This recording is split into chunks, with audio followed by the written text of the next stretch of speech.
So Elon Musk just did what Washington said was impossible. While the White House watches the North American trade relationship fracture in real time, while Ford and GM sit in emergency board sessions, while the auto industry absorbs the most catastrophic structural shock in a generation, Tesla's CEO just signed a bilateral partnership agreement with Ottawa that positions Tesla not as a casualty of the trade war, but as its single biggest beneficiary. The deal was announced without warning. It was announced without fanfare. And when the details became clear, the reaction from Detroit wasn't anger. It was something worse. It was recognition. Because what Musk just did, what Canada just gave him, and what it means for every other automaker, still scrambling to replace the integration framework that Ottawa severed, is a competitive realignment. So decisive that analysts are already calling it the single most consequential corporate action of the entire trade war. Subscribe now. Because while the rest of the American auto industry is bleeding, Tesla just changed sides. Here is exactly what was signed.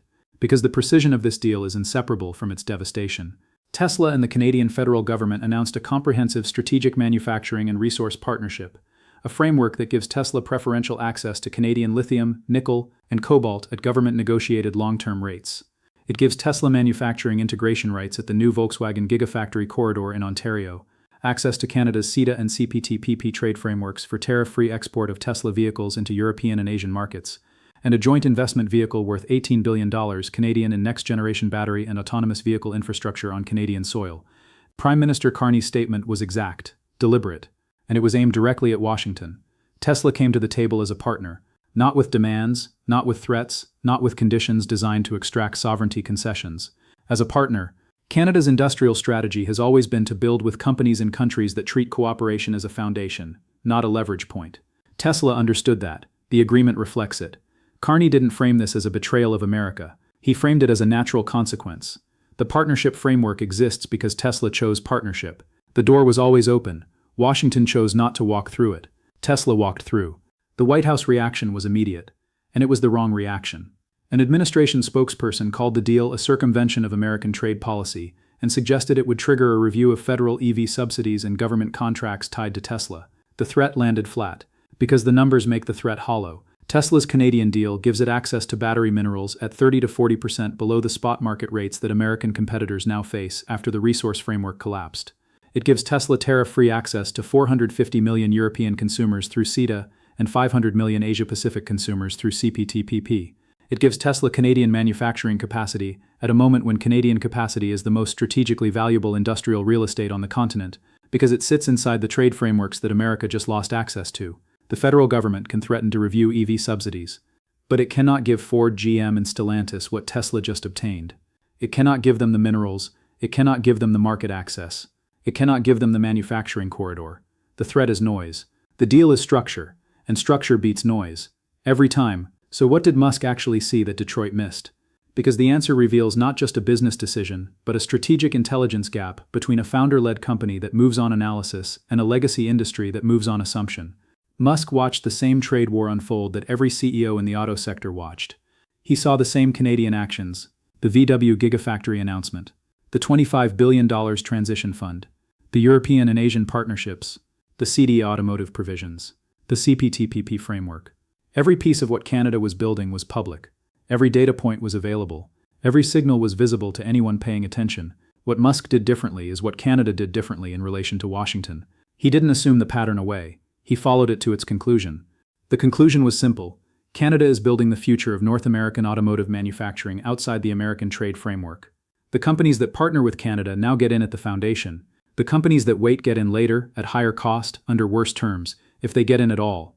The minerals deal alone is worth the entire partnership.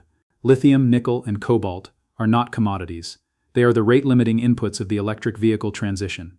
Every major EV manufacturer on Earth is in a structural competition for long-term supply contracts at predictable prices.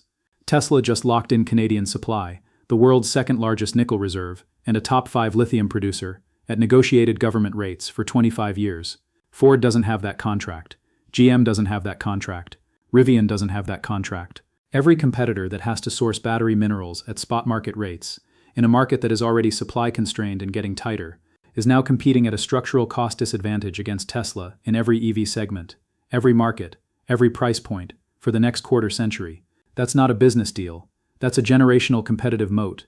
dug in 72 hours while Detroit was still in emergency sessions, absorbing the cost of losing the auto integration framework. The market access dimension is where the devastation compounds. European and Asian automakers have spent years lobbying their governments for reciprocal access to North American markets.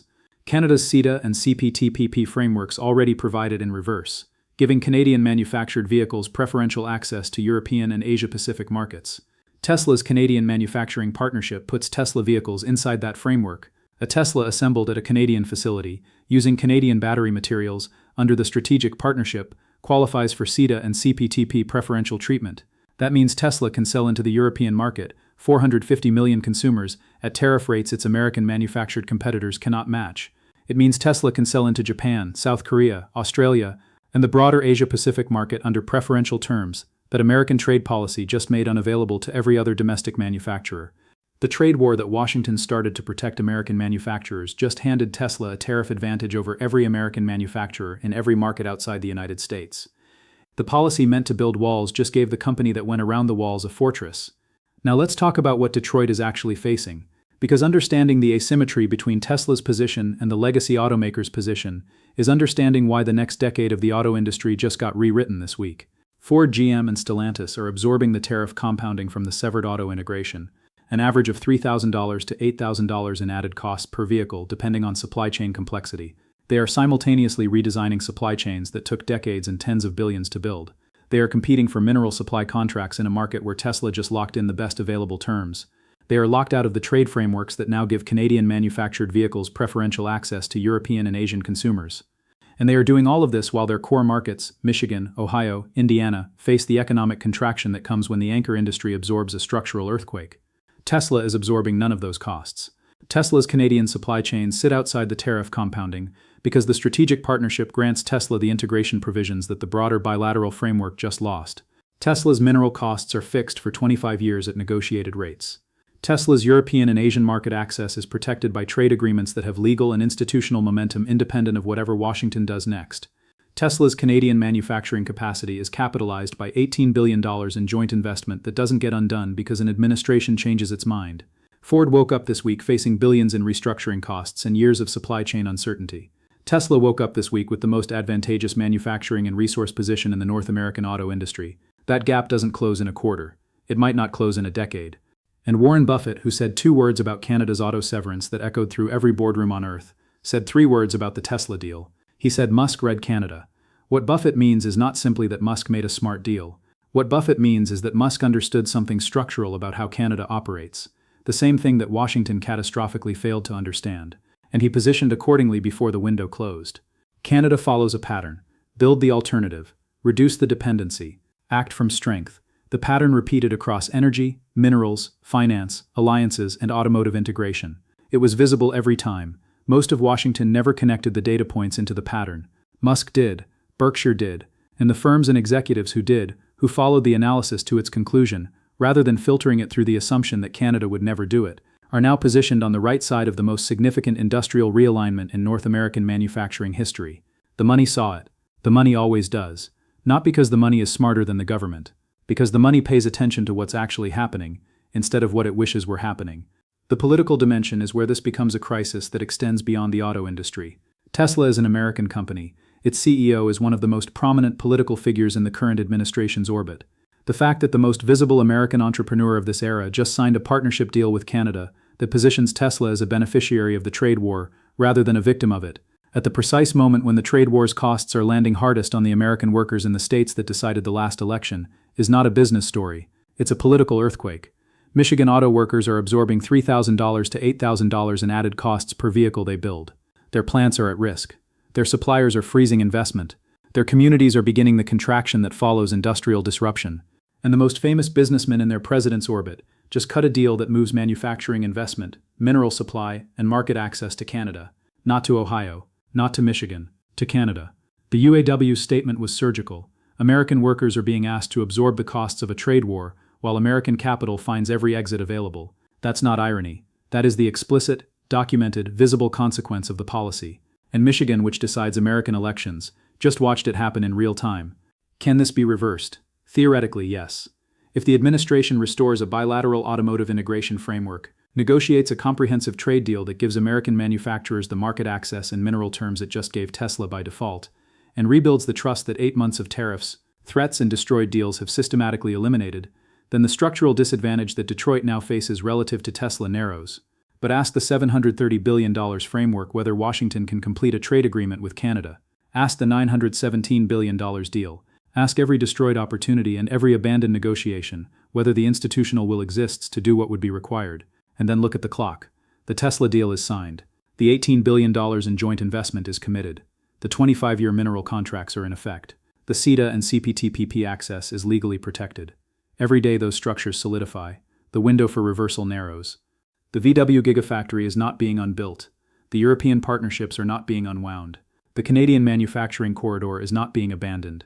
Each day the alternative becomes more permanent. And each day the cost of not having been part of building it from the beginning grows larger. This is how structural shifts work. They don't announce themselves. They accumulate quietly, data point by data point, deal by deal, until the moment when the accumulation becomes undeniable and the window for a different outcome has already closed. That window just closed for Detroit. It closed when Tesla walked through the door that Washington left open for 8 months and never walked through itself. One deal, one CEO, $18 billion in joint investment, 25-year mineral contracts, tariff-free access to 950 million consumers across Europe and Asia-Pacific, a manufacturing partnership inside the trade frameworks that the rest of the American auto industry just lost.